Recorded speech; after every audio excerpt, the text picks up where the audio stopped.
Boa noite, pessoal. Bom dia, pessoal, tá? Que essa aula vai estar sendo destinada para os alunos de gestão empresarial e de logística, tá bom? A disciplina é a mesma, de métodos, né?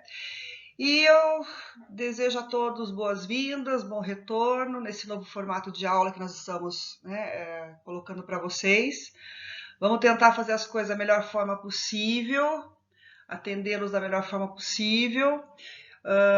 E eu gostaria de que eu vou estar sempre postando para vocês as aulas com os slides, explicando todo o conteúdo, como se eu estivesse em sala de aula normalmente, tá? E ao final da visualização, né, de vocês estarem vendo os vídeos, vocês vão poder estar entrando ali, estando na sala de aula, me perguntando o que vocês quiserem, tá bom? Se colocando, enfim. Se não tiverem nada a declarar, óbvio, né? Se não quiserem fazer nenhum comentário, não é obrigatório, tá bom? Mas vale salientar a vocês, mas eu vou deixar depois um outro vídeo postado explicando direitinho que a presença de vocês tem que ser no horário de aula e vocês vão estar contabilizando faltas e presenças. Então, eu preciso que vocês, pelo menos, falem para mim, no momento específico, eu vou estar organizando com vocês depois,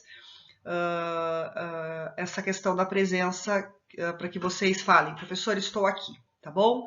Então, boas-vindas a todos, sejam muito bem-vindos a essa aula de métodos. Nós vamos falar, como vocês estão vendo aí, sobre tipos de pesquisas e procedimentos técnicos. Eu vou estar retomando nossa última aula e daí dando a sequência, tá bom? Bom, natureza dos documentos bibliográficos, primário e secundário, tá? São ditos primários quando são coletados em primeira mão, tá? Com a pesquisa de campo, quer dizer, alguma coisa que ninguém havia feito ainda, visto ainda, e que aquele pesquisador foi lá, estava naquele local, naquele momento e conseguiu colher as informações.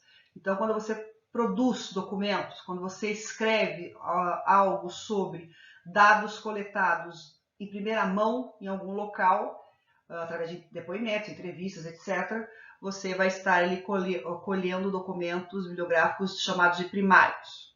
Secundários, quando são colhidos em relatórios, livros e revistas. Então, percebam, vocês, quando vão estar fazendo aí o trabalho de vocês, os artigos, o TG de vocês, o trabalho de vocês lá de PI com o professor, vocês normalmente estão fazendo documentos, buscando informações de documentos bibliográficos do nível secundário.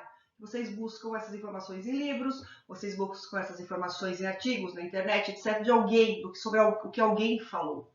Então, isso é tido como secundário.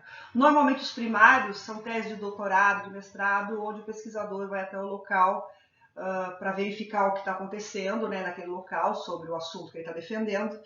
E aí ele vai lá e busca fatos reais e descreve aquelas situações reais que estão sendo vividas naquele local, tá bom? Então, aqui são as duas naturezas. Lembrando, então, que vocês, normalmente, né, quando começam a pesquisar sobre assuntos, que é o caso de vocês estão iniciando ainda um semestre, iniciando um curso, acabam sendo desse tipo aqui secundário. Existem aqui três tipos de pesquisas: a descritiva, a exploratória e a explicativa. Tá? Cada uma delas possui uma característica própria. A descritiva, como eu digo aqui, ó, aquela em que o pesquisador observa, registra, analisa e correlaciona fatos ou fenômenos, que são chamados de variáveis.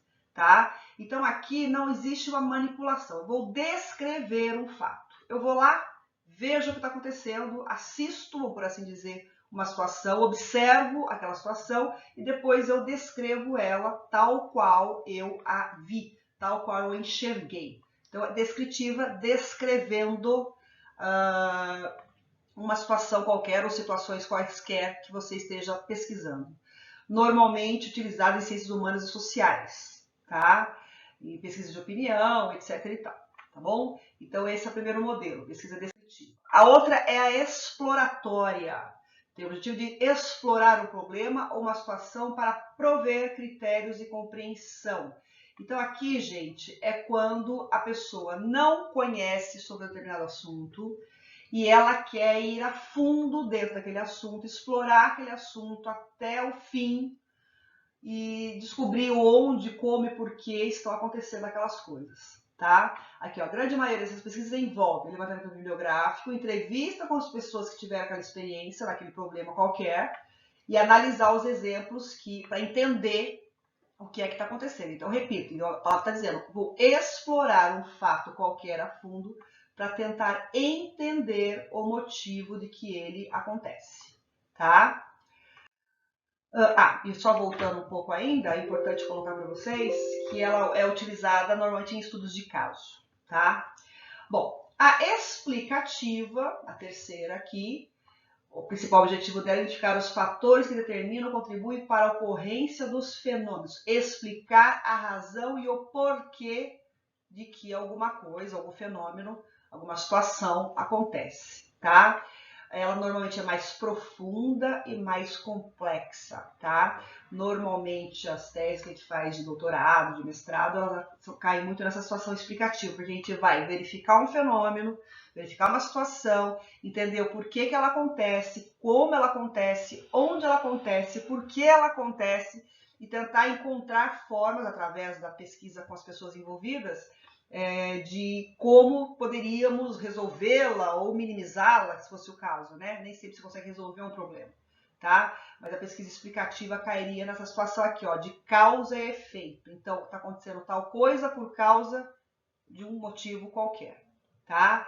Normalmente aqui são experimentos, testes em laboratórios, testes de mercado, tá? Então, por exemplo, poderemos pensar aqui em teste de mercado, já que nós estamos fazendo gestão empresarial. Por que o dólar, nesse momento, por exemplo, está tão alto? Está 5,5, tá? Então, existe uma causa que está gerando esse efeito do dólar subir.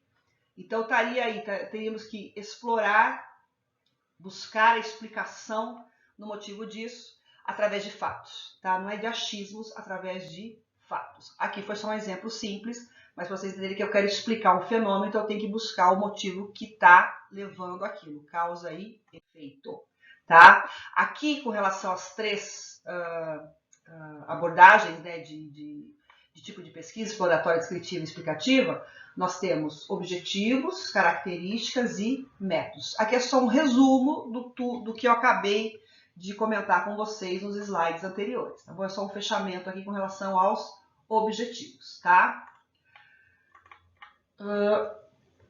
Seguindo, nós temos aqui os procedimentos técnicos, ou seja, quando você vai definir a sua pesquisa, você tem que dizer, ela vai ser uma pesquisa bibliográfica, documental, experimental, survey, um estudo de caso, uma pesquisação ou uma pesquisa não participante, ou duas delas, três delas, eu não sei, depende muito do que você vai estar pesquisando, mas aqui os procedimentos, como eu vou fazer esta pesquisa, tá? Então vamos entender rapidamente um pouquinho aqui sobre cada uma delas. A primeira, bibliográfica, é quando você vai buscar em outros trabalhos, em livros, em pesquisas, como é que diz? Artigos de jornal, artigos de revista, artigos da internet. Enfim, você vai buscar em materiais já prontos, escritos e, repito, de cunho fidedigno, de pessoas que realmente você possa confiar que a informação está correta, sem tomar muito esse cuidado, né, de ver a fonte ou as fontes de onde vocês procuram um determinado documento.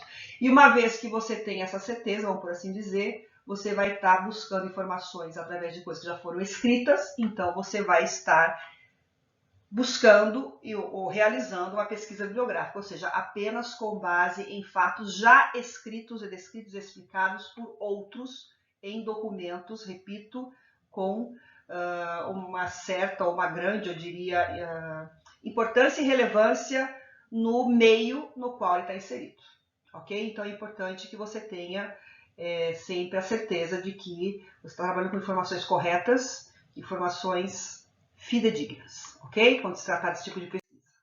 A documental recorre a fontes mais diversificadas, dispersas. Então aqui, ó, eu até digo para vocês, quando vocês procuram em outros locais, filmes, fotografias, relatórios de empresas, vídeo de programa de televisão, coloquei aqui alguns exemplos para vocês, jornais e revistas, ó, tá? Então não só livros ou artigos, mas pequenas expressões, por assim dizer, em jornais e revistas, né, de repente ali num artigo de 2 páginas, mas que tem relevância para a tua pesquisa, tá? Então, são documentos, por isso documental, que além dos livros, além dos artigos, além das teses, também trazem informações importantes que podem te ajudar ou a completar as informações, a deixar mais clara e mais prudente, eu diria até, a pesquisa que você esteja fazendo, tá bom? Então eu digo a vocês que vocês também acabam se encaixando muito nessa questão, na primeira e na segunda, buscando informações em livros, artigos, teses